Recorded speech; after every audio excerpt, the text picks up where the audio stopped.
Welcome.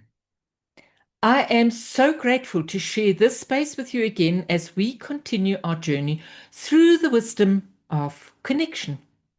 Throughout this series, we have followed the many layers of connection. We began by exploring the invisible threads that shape us. We discovered a deep human need for belonging, and we looked at interrupted connection and the hidden roots of distance and pain. We explored authentic connection, the courage to be seen, and we discovered how to honor our roots while allowing ourselves to grow.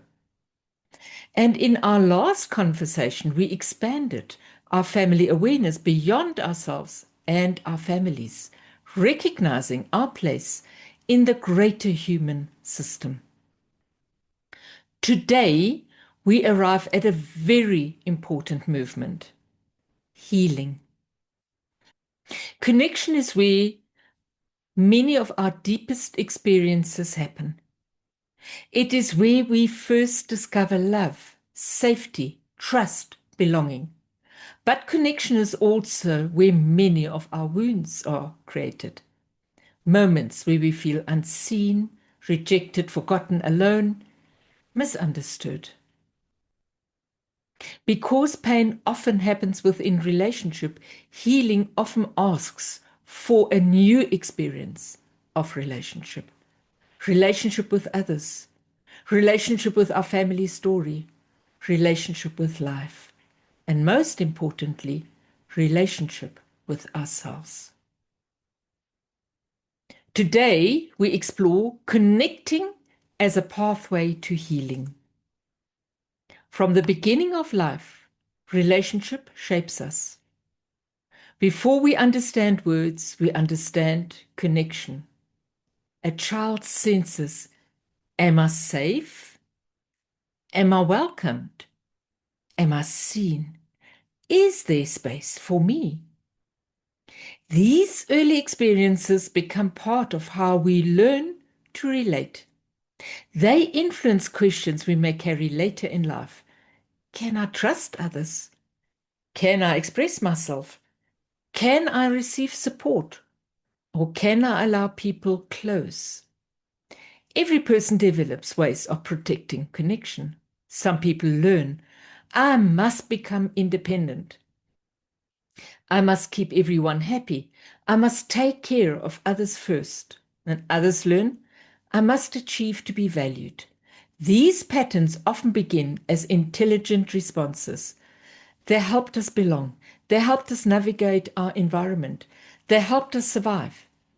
But healing asks, is this pattern still serving my life today?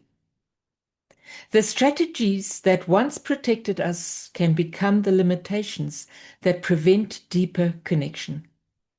A wall that protected the heart can also keep love away. A role that created belonging can prevent authenticity. A strength that helped us survive can sometimes stop us from receiving. Healing begins when we see this with compassion. One of the deepest movements in systemic healing is recognition, to see what was not seen, to acknowledge what was forgotten, to give a place to what was excluded. And many people believe healing means removing the past. But the past cannot be removed. It happened. It belongs to the story. Healing is not about erasing. Healing is about changing our relationship with what happened. Imagine carrying a heavy book everywhere you go.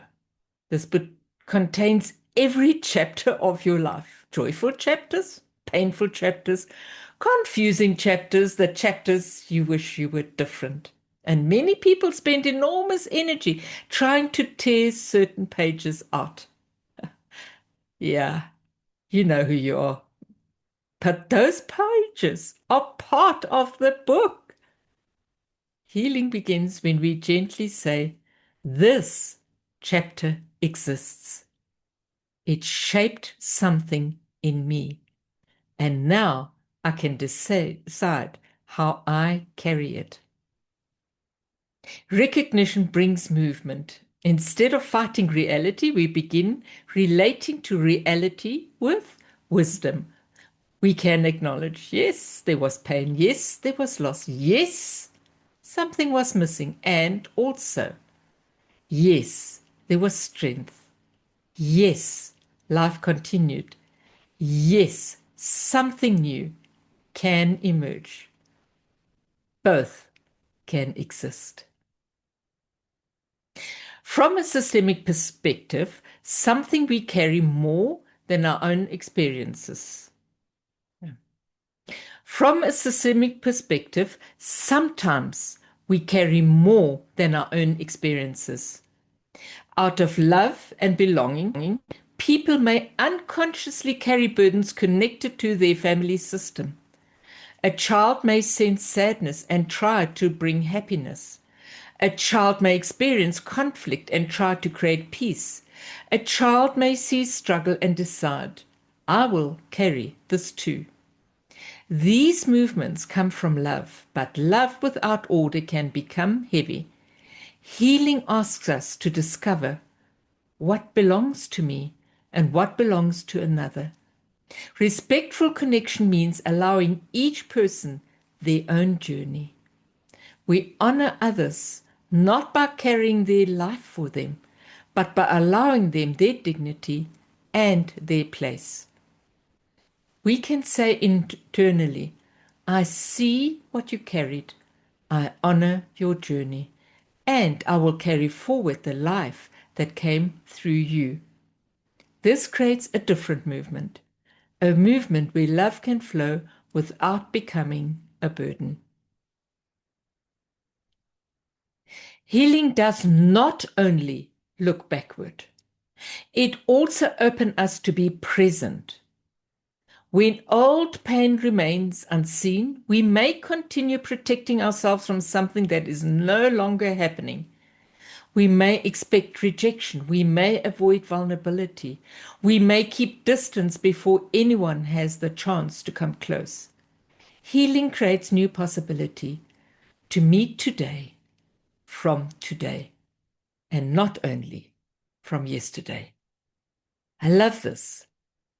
Healing creates new possibility to meet today from today, and not only from yesterday.